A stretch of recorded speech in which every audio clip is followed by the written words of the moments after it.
Dan had taken to spending a lot of time in a town on the coast, 80 miles south of London, because his crazy girlfriend Helena had rented a room there and wouldn't come out. He'd bought a VW camper van because he'd never heard the word stereotype, and drove up to London every now and again to check that the world existed past further than he could see. It did. Now you know how Barclay felt, I told him. It didn't make a lot of difference, Dan not being there all the time. I could always put on some awful music and burn a piece of damp carpet and think about other people having sex if I felt like reliving the good old days. He turned up now and again, anyway, sometimes spent the night in the van. It's like on the road, he insisted. No, it's not, I said. It's shit. He invited me back to the van once or twice, but it was all too much for me. I'd already lived in a van, and now I wanted to stand up inside people's houses. I have to say, though, that he had sorted it more than me. Mine didn't actually move, for one thing. We called it the shed. But that's another story, probably a worse one. It was a worse van, anyway. We walk up Kentish Town High Street from the train station by the old swimming baths. Find his van in a side road, get in. He slides the door shut like a prison movie. We sit in the back. There are 2 seats at the front for the driver and his passenger, assuming it moves, and 2 bench seats in the back facing each other over a pull-out table, assuming it pulls out, with a little gas cooker and a fridge thing underneath. There's like a boot space at the back over the engine for drugs and stuff. Daniel sets about what he thinks is hospitality, making some of his mustard gas tea. He can't put any Roy on, thank God, because that'll use up the battery and the van won't start. I knew all about that one. Mine never started anyway, even without the music. He does the tea and I look for a place to pour it, won't rust the superstructure, and he starts rolling a joint. 2 women with babies in trolleys walking by see us. They're real people, on benefits and everything, and start giggling. Look at the hippies in the van, they shriek. If I had a reputation. So how's Helena? Oh, she won't come out. So how's Helena? I rolled a cigarette. I had friends in that town too. I occasionally went down there. Once I'd gone off to find Helena's flat. How shocking it was to find them in a room together, doing nothing apart from various narcotics and goading each other into making more and more unlikely tea. This was hippie heaven 20 years too late. I felt like Altamont standing on their threshold. Maybe I'm missing something here.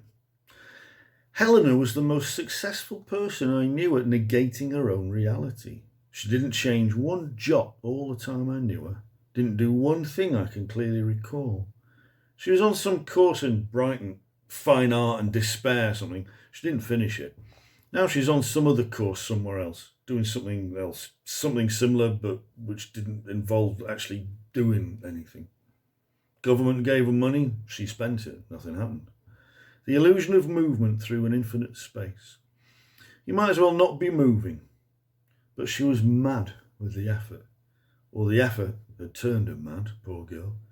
She was screaming silently to drown out her own anguish. Stationary! Rather than still. Petrol's gone up again, said Dan. You're a travelling salesman now. The bank was paying his expenses anyway. Costs loads to fill up and drive here. I nearly hit a dog, as if these things could be related.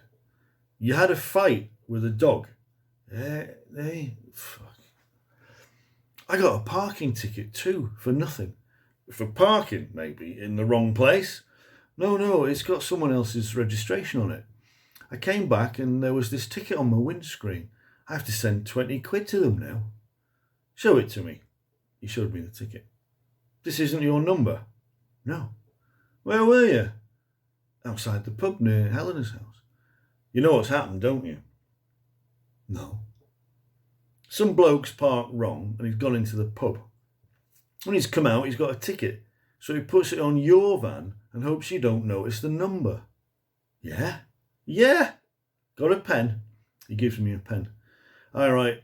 Come and get me, you bastards, on it and give it back to him. Send them that. That'll sort it. The afternoon and our lives continued, but you could only tell it about the afternoon. Kentish Town High Street was not exactly the centre of the universe. It was barely the centre of Kentish Town. Charity shops, the deli, 2 or 3 banks, the 3 pillars of my financial life: donation, starvation and theft. We were parked beside a school. Summer holidays now, empty playground and silent windows. It seemed like a long time since I'd been looked after. Ornette Coleman kissed my fingers. Why do you tell me these things? It was at a gig I went to. I was trying to shake his hand and he leaned down and kissed my hand. Does he have to form a government now? Traffic went by, ignoring us. Kentish Town existed and persisted without our attention, but we pretended we didn't know it. Nobody noticed. We sat in a van, an invisible fishbowl. I searched wildly for something to think of. Came up empty. I don't know what Daniel used to do when I was feeling like this in between the gaps in our interaction. I could drift off on a wave of dread and he'd just sit on the beach waiting for the tide to wash me back in. What am I saying? Interaction implies an action, like doing something together, where we weren't even convinced we existed individually. So interaction is the wrong word, but interstate means something else, doesn't it? But state precedes action. I mean, you have to be stupid to act stupid, right? Same as the idea that existence precedes essence, unless you're vanilla essence, I suppose. In which case, vanilla precedes essence, but that can't be right, can it? The tea was ready. Daniel had come up for some interview, but missed it, of course. He'd driven up the previous night and parked outside the school and waited for the day to come, and then it turned out to be the wrong day. This didn't seem to bother him, as he probably thought it didn't matter or hadn't happened or would turn out to be all right in the end.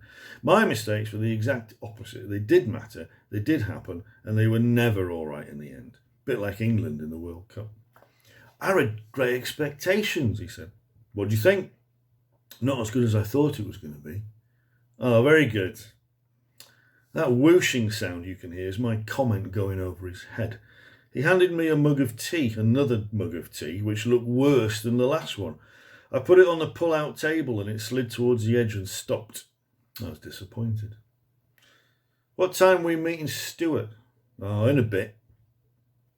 A bus went up the high street, going somewhere, unlike us. I think if I began to sigh, I'd never stop. I'd just deflate like a sad lilo. I yawned instead, and luckily that stopped relatively soon compared to history. Daniel busied himself with something that didn't warrant it, hardly a headline event. I rolled a cigarette while I smoked the last one. It wasn't smoking or the rolling, it was the passing the time. Not that I could tell anything was passing, apart from that bus. I woke up last night because I needed a toilet, Dan said. 2:30 in the morning, it was freezing. What did you do? I asked him before I knew I didn't want to know. I had to use a Sainsbury's bag. Oh, for God's sake. I know. Did you... What? Did you throw it out? It was freezing. So it's still... Oh, fucking hell, Daniel. Hee hee.